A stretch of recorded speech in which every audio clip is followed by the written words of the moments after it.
Mentalitas artinya keadaan dan aktivitas jiwa, ya. Cara kita berpikir, cara kita bertindak, ya, lewat perasaan kita. Nah, kita melihat ada satu contoh yang sangat menarik untuk kita pelajari pada pagi menjelang siang ini. Khususnya kita akan melihat ya satu sidang jemaat yang ditulis oleh kitab Wahyu. Wahyu pasal 3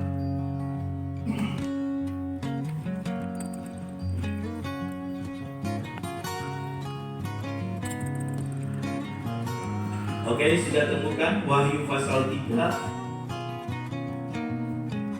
Kita akan membaca satu perikop ini ayat 14 sampai ayatnya yang ke-22. Ya, kita bergantian baca ayat-ayat tersebut. Baik. Sekali lagi Wahyu pasal 3 ayat 15, ayat 14 sampai ayat 22. Saya mulai ayat 14 dan jemaat 15 seterusnya. Kita baca bersama-sama ayat 22. Kepada jemaat di Laodikia, dan tuliskanlah kepada malaikat jemaat di Laodikia, inilah firman dari Amin, saksi yang setia dan benar, permulaan dari ciptaan Allah. Aku tahu segala pekerjaanmu, engkau tidak dingin dan tidak panas. Alangkah baiknya jika engkau dingin atau panas. Jadi karena engkau suam-suam kuku dan tidak dingin atau panas, aku akan memuntahkan engkau dari mulutku. Karena engkau berkata, aku kaya dan aku telah memperkayakan diriku, dan aku tidak kekurangan apa-apa. Dan karena engkau tidak tahu bahwa engkau melarat dan malang, miskin, buta dan telanjang, maka aku menasihatkan engkau supaya engkau membeli daripadaku emas yang telah dimurnikan dalam api, agar engkau menjadi kaya, dan juga pakaian putih supaya engkau memakainya, agar jangan kelihatan ketelanjanganmu yang memalukan, dan lagi minyak untuk melumas matamu supaya engkau dapat melihat. barang siapa kukasihi, dia kutegur dan kuhajar. Sebab itu relakan hatimu dan bertobatlah. Lihat, aku berdiri di muka pintu dan mengetok. Jikalau ada orang yang mendengar suaraku dan membukakan pintu, aku akan masuk mendapatkannya, dan aku akan makan bersama-sama dengan dia, dan ia bersama-sama dengan aku. Barang siapa menang, ia akan kududukkan bersama-sama dengan aku di atas takhtaku, sebagaimana aku pun telah menang dan duduk bersama-sama dengan Bapakku di atas takhtanya. 2, 3. Siapa bertelinga, hendaklah ia mendengarkan apa yang dikatakan Roh kepada jemaat-jemaat. Sepakat kita katakan amin. Nah, saudara-saudara jemaat yang dikasihi dan diberkati oleh Tuhan, jemaat Laodikia merupakan jemaat ke-7 atau sidang ke-7 yang ada di Asia Kecil. Nah, perlu kita harus mengetahui letak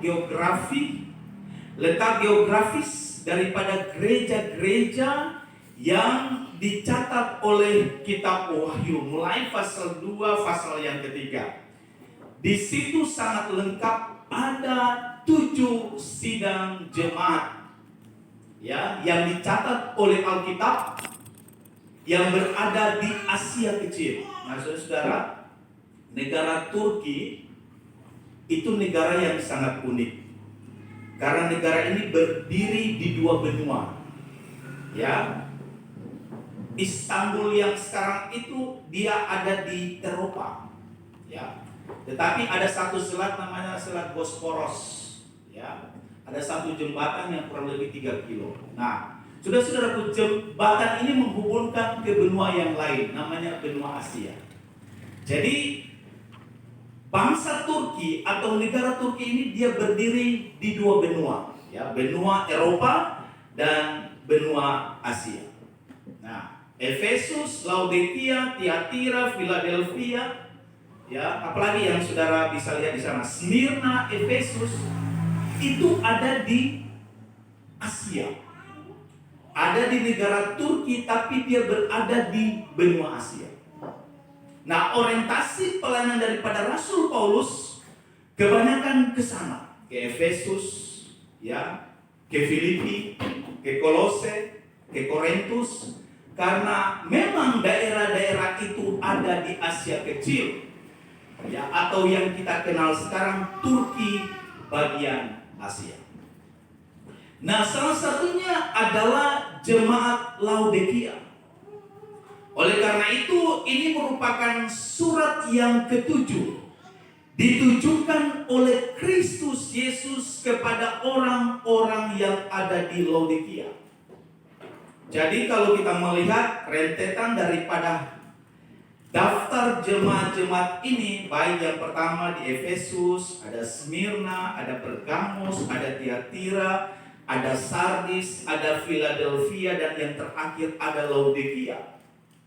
Ya, ini merupakan tempat pertama-tama, tempat pelayanan atau penginjilan daripada Rasul Paulus. Ya, setelah Rasul Paulus meninggal, maka digantikan oleh yang namanya Rasul Yohanes. Oleh sebab itu, Penggembala pernah menjelaskan dari mimbar ini, di zaman daripada Rasul Yohanes muncul seorang kaisar Roma yang namanya Kaisar Domitian, ya, seorang kaisar yang sangat kejam, ya, dia hampir menyamai kekejaman daripada Kaisar Nero, ya. Dia menangkap para rasul-rasul, dia menangkap orang-orang benar, dia menangkap gereja mula-mula, dimasukkan ke dalam penjara. Nah, salah satu yang paling terkenal, saudara-saudaraku, adalah uskup Smyrna, namanya Polikarpus. Dia ditangkap, ya, lalu dia dibakar hidup-hidup. Nah, berbeda dengan Rasul Yohanes, karena pertama-tama Rasul Yohanes adalah orang yang terpilih, ya, baik di tengah-tengah lingkup kekaisaran maupun juga sesama para rasul-rasul, sehingga Rasul Yohanes tidak dibunuh, tetapi dia diasingkan. Dia dibuang ke satu pulau yang bernama Patmos. Pulau Patmos ini juga sekitar ada di Asia. Nah, saudara, di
kita tetap fokus untuk saya menjelaskan kepada saudara-saudara tentang firman Allah ini. Sekali lagi bahwa gereja sekarang sedang menuju kepada satu era, satu keadaan yang namanya gereja menuju kepada kesempurnaan.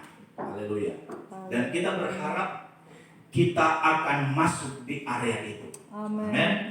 Doa kita supaya benar-benar pada waktu munculnya istilah pengangkatan itu, ya, kita akan bersama-sama diubahkan oleh Tuhan, disempurnakan oleh Tuhan, dan kita akan diangkat di dalam kesempurnaan Allah itu. Karena Allah datang kepada gereja yang sempurna, artinya Dia akan datang dan menyempurnakan gereja itu, sehingga benar-benar kita akan layak masuk ke dalam kesempurnaan itu. Namun saudara-saudaraku, perhatikan baik. Kita melihat mentalitas daripada gereja yang ada di Laodikia. Sekali lagi saya mengatakan kepada saudara bahwa Yesus Kristus menginginkan supaya jemaat di Laodikia ini menjadi jemaat yang sempurna. Oleh karena itu Allah ingin mengubah kehidupan mereka, mengubah paradigma rohani mereka, merubah mindset mereka, merubah hati mereka, supaya benar-benar mereka menjadi gereja yang sempurna. Kenapa? Ternyata ada sesuatu di dalam hidup mereka yang menurut firman Tuhan betapa sulitnya mereka bisa masuk kepada kesempurnaan itu. Ya, ada sesuatu yang harus dibereskan. Nah, saya juga berharap hal yang saya masukkan sesuatu ini harus saya bereskan sebagai hamba Tuhan. Ya, saya juga berharap hal sesuatu yang dimaksudkan ini adalah sesuatu juga yang harus dibereskan oleh jemaat-jemaat Tuhan. Karena kita sudah sepakat, saya bertanya tadi, kita sudah sepakat hari ini bahwa kita mau masuk kepada kesempurnaan Allah yang benar itu. Amin. Kita sudah sepakat bahwa saya mau menjadi gereja yang sempurna. Ya. Gereja yang meraih segala keberkatan yang besar dan luar biasa yang daripada Tuhan. Kita melihat apa itu, saudaraku. Inilah firman dari Amin, saksi yang setia dan benar. Saudara-saudaraku, firman itu dari Amin. Asini harap A besar, menunjuk kepada Kristus Yesus. Dia adalah Ya dan Amin. Katakan Amin. Haleluya. Dia adalah Allah Alfa dan Omega. Dia adalah saksi yang setia dan benar. Jadi Kristus itu adalah saksi gereja yang hidup. Amen. Karena Kristus itu bukanlah Allah yang mati. Amin. Amin. Dia adalah Allah yang hidup, jadi Dia memberikan kesaksian hidup kepada gerejanya. Ini kesaksian hidup. Kesaksian hidup yang ditonjolkan, yang diperlihatkan kepada gereja selama karyanya 3,5 tahun yang ada di bumi ini. Dia melakukan hal-hal yang besar. Dia melakukan hal-hal yang luar biasa. Bahkan sesuatu yang luar biasa lagi, waktu Dia bangkit dari antara orang mati, menunjukkan kepada dunia bahwa Allah kita adalah Allah yang hidup. Oleh sebab itu dicatat di sini bahwa inilah firman dari Amin, saksi yang setia dan benar. Betul enggak Allah itu Allah yang setia? Amin. Halo jemaat. Amin. Betul enggak Allah itu Allah yang benar? Ya, amin. Oleh sebab itu hari ini Dia berfirman kepada kita bahwa firman ini benar. Ya. Karena yang berfirman adalah yang setia dan yang benar. Bahkan Alkitab mengatakan permulaan dari ciptaan Allah. Wah, ini hebat. Jadi sebelum segala sesuatu itu diciptakan, Allah itu di dalam Kristus sudah ada. Oleh sebab itu waktu Dia menciptakan manusia, saudara-saudaraku, dalam wujud rupa manusia, Alkitab katakan kita ini segambar dengan Allah. Amin. Haleluya. Oh, coba lihat. Wah, berarti kita ini segambar dengan Kristus. Ini bicara sempurna. Perhatikan baik. Jadi Allah menciptakan manusia itu sempurna, tidak bercacat celah. Dalam artian bahwa sebelum manusia jatuh ke dalam dosa, manusia itu sempurna. Nah, Allah ingin mengembalikan citra ini. Allah ingin mengembalikan manusia kepada kesempurnaan sebelum awal dunia ini jatuh ke dalam dosa. Oleh sebab itu dia datang dan dia bersaksi lewat firman-Nya bahwa yang menciptakan manusia itu adalah yang setia dan yang benar, permulaan dari ciptaan Allah. Ya. Dalam artian sekali lagi saya tekankan supaya kita lebih paham lagi, lebih mantap lagi, bahwa sebelum dunia ini diciptakan, sebelum ada manusia, sebelum ada alam semesta, Allah itu sudah ada. Oleh sebab itu dikatakan bahwa Dia adalah Alfa dan Omega, yang awal dari segala permulaan zaman. Dia awal dari permulaan segala zaman, dan Dia akhir juga dari segala zaman ini. Artinya zaman ini, bumi ini akan berlalu, tetapi Allah ini tidak. Amin. Gampang saja kan kalau kita sini bumi ini Allah dan sini Allah. Ini bumi Alkitab katakan akan hancur dulu, akan binasa. Oleh karena itu firman Allah itu tetap tinggal kekal untuk selama-lamanya. Mengapa demikian? Karena yang berfirman adalah yang setia dan yang benar. Ya. Yang berfirman adalah yang setia dan yang benar. Selanjutnya, perhatikan 15. Aku tahu segala pekerjaanmu. Engkau tidak dingin dan tidak panas. Alangkah baiknya jika engkau dingin atau panas. Jadi karena engkau suam kuku dan tidak dingin atau panas, aku akan memuntahkan engkau dari mulutku. Ya, mau enggak saudara-saudaraku? Ya, mau enggak? Tuhan katakan, "Enyala engkau, aku tidak mengenali." Mau enggak firman ini datang kepada kita? Kau berkata, "Tuhan, ya saya dulu setia loh sama Tuhan. Tuhan, saya ini rajin Tuhan. Tuhan, saya ini seorang PWL Tuhan. Tuhan, saya ini seorang worship leader. Tuhan, saya ini seorang pemain musik." Lalu Tuhan bilang, "Oh tidak. Enyala engkau, aku tidak mengenal engkau." Mau kita seperti itu? Contoh, saya ambil contoh seperti saya sebagai hamba Tuhan. Wah, sudah ya susah-susah melayani, mengabdikan diri. Lalu pas hari itu, hari kesempurnaan, hari penyempurnaan itu, lalu Tuhan katakan kepada saya, "Enyala engkau hambaku, aku tidak mengenal engkau." Ya.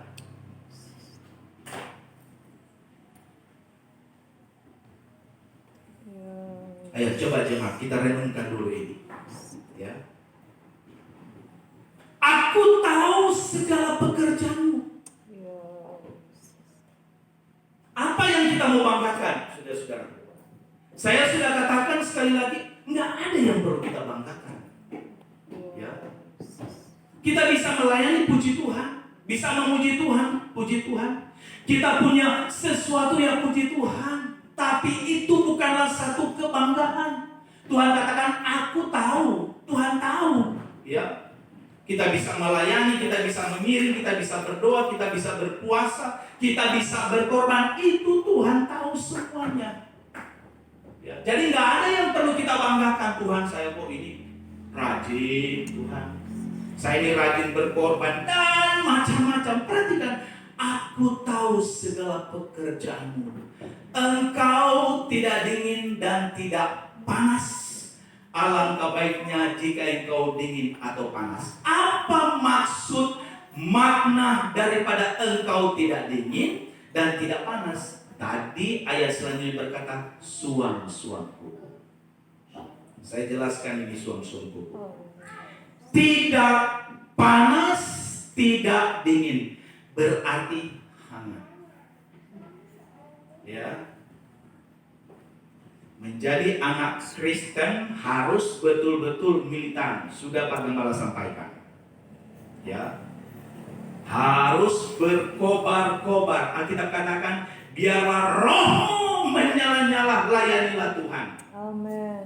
Jangan hari ini kita semangat, besok loyo. Ini namanya suam-suam koko. Ya. Yes. Hari ini kita haleluya, besok haleluya. Ya. Saudara-saudara, mencapai gereja yang sempurna nggak boleh suam-suam kuku. Ya, amin jemaat. Amin.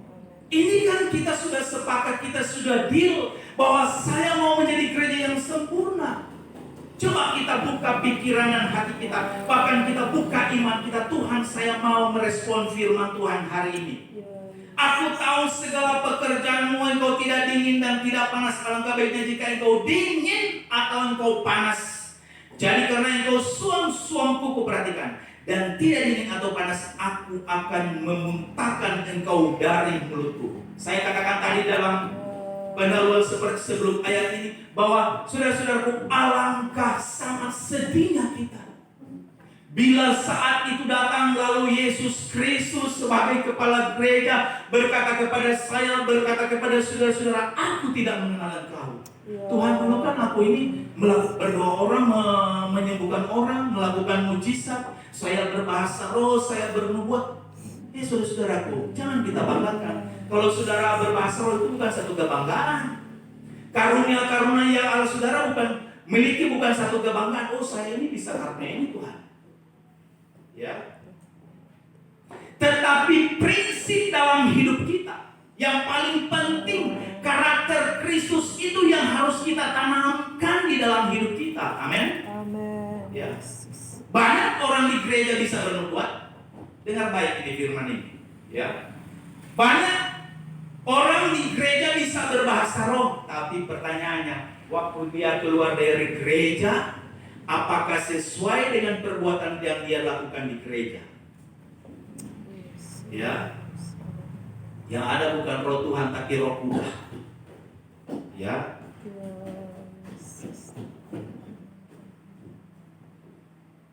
Yang ada bukan roh Allah yang mengelilingi perjalanan hidupnya, hanya di gereja saja dia.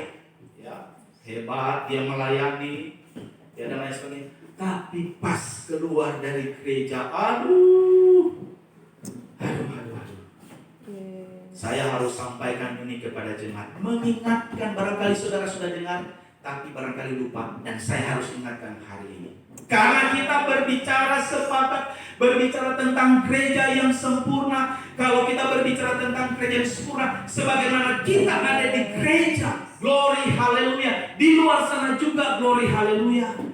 Perbuatan di gereja manis, senyum, ya, sapa menyapa. Di luar gereja juga seperti itu. Amin. Ya. Tidak ada tipu muslihat di gereja. Di luar gereja juga tidak ada tipu muslihat. Di dalam gereja kita jujur, di luar gereja juga kita harus hidup jujur. Kita nggak boleh lagi main-main. Sehingga label daripada kekristenan itu benar-benar terukir di dalam hidup kita semua. Mau nggak kita dibilang, itu orang gereja ya? Ya, kok orang gereja begitu ya? Halo jemaatku, ya, orang gereja kok seperti itu ya? Coba saudara perhatikan baik kata-kata yang disampaikan oleh Yesus dari mulutnya sendiri. Ya. Apa saudara-saudara? Aku akan memuntahkan engkau. Waduh. Saudara-saudaraku, waktu saya baca ayat ini, saya berhenti sejenak dan saya merenungkan. Ya, saya nggak mau, saya sudah ada dalam hati Allah. Saya sudah tidak mau, karena hidup kita, kita katakan milik Kristus. Ya kan, betul? Kita adalah milik daripada Kristus. Tiba-tiba Tuhan muntahkan kita. Tuhan keluarkan kita dari hatinya. Ya. Kita ini sudah terukir di loh hatinya Kristus. Mau nggak kita dimuntahkan? Karena apa? Hanya karena suam-suam kuku. Ya. Apa itu suam-suam kuku? Dalam artian secara rohani, arti suam tidak panas tidak dingin. Ya. Dalam artian secara rohani itu artinya kompromi, saudara-saudaraku. Kompromi dengan apa? Perhatikan, artinya begini. Satu hasrat, kompromi itu adalah satu hasrat, satu keinginan. Berkompromi ini suam-suam ya, berkompromi dengan hal-hal yang tidak benar. Jemaatku yang saya layani, jangan sekali-kali kita berkompromi dengan hal-hal yang tidak benar. Amin. Amin. Amin. Sepakat ya? Jangan sekali-kali kita berkompromi dengan hal-hal yang tidak benar. Ini adalah rada-rada orang yang suam-suam. Mau nggak kita dimuntahkan oleh Kristus? Kita dikeluarkan dari perbendaharaan hatinya, dimuntahkan, dikeluarkan. Kenapa? Menjadi Kristen yang suka berkompromi. Ya, menjadi anak-anak Tuhan yang suka berkompromi. Yakobus pasal 4.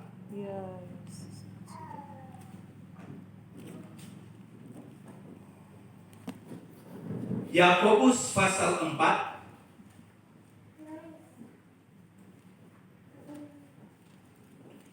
berkompromi dengan apa?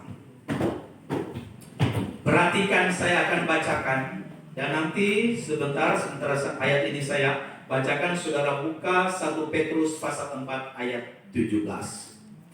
Ayatnya yang keempat. Hai kamu orang-orang yang tidak setia, tidakkah kamu tahu bahwa persahabatan dengan dunia adalah permusuhan dengan Allah?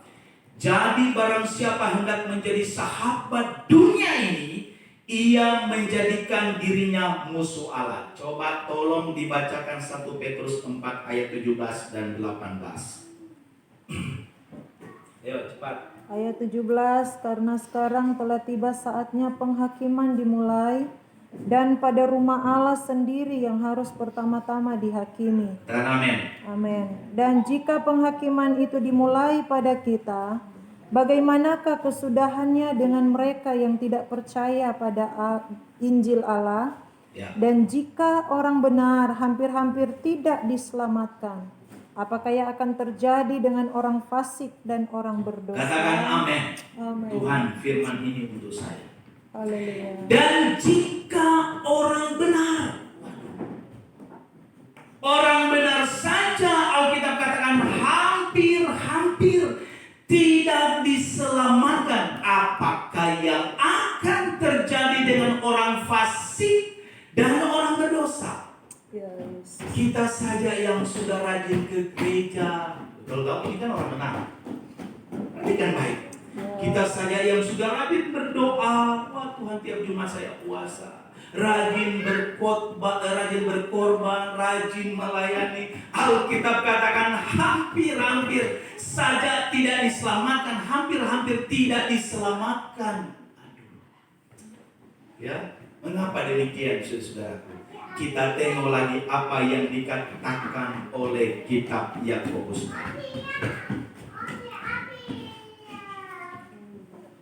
Tolong dicas. Ada cas di situ. Maaf ya, Dimat. Mati ini. Efeknya. Dicas, dicabut lagi. Kita tunggu 5 menit lagi. Situ.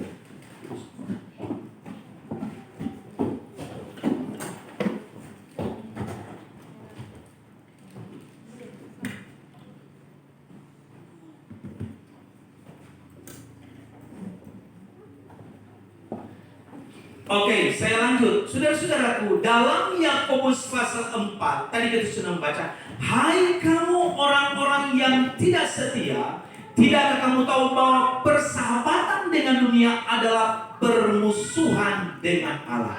Ini makna arti daripada orang yang suam-suam. Haleluya, saudara-saudaraku.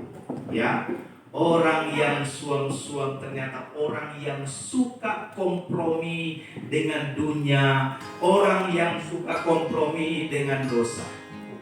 Kita harus sepakat, dosa itu harus kita lawan. Amin. Ya. Namanya dosa sesuatu yang merusak sendi-sendi iman kita. Ya. Namanya dosa sesuatu yang bisa merusak sendi-sendi rohani kita. Ya. Jadi kita harus lawan. Karena apa? Alkitab mengatakan di sini, orang-orang yang tidak setia, tidakkah kamu tahu bahwa persahabatan dengan dunia adalah permusuhan dengan Allah. Lalu kita sudah membaca tadi apa yang disampaikan oleh Rasul Petrus. Haleluya. Ya, jelas sekali. Orang saja yang benar hampir tidak dapat diselamatkan. Bagaimana dengan orang yang apa? Jemaat boleh terus? Ya. Orang fasik dan orang yang berdosa. Kita mau ada di kumpulan mana? Hari ini tantangan bagi kita. Karena kita sudah sepakat, Tuhan, saya mau menjadi gereja yang sempurna.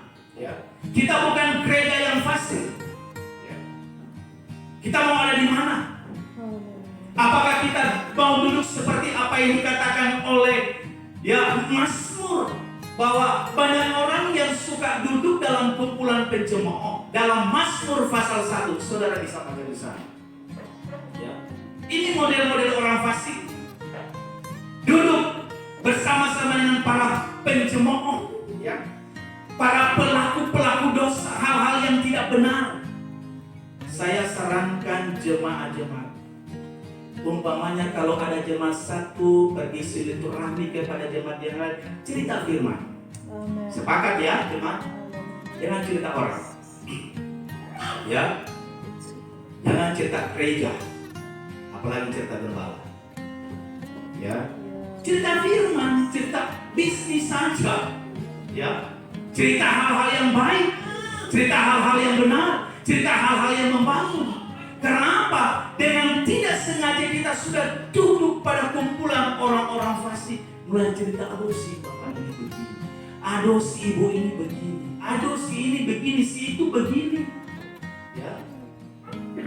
Tapi di sini nggak ada. Amen. Jemaat di sini semuanya is the best. Tapi kalau ada hari ini, dengar baik firman Tuhan.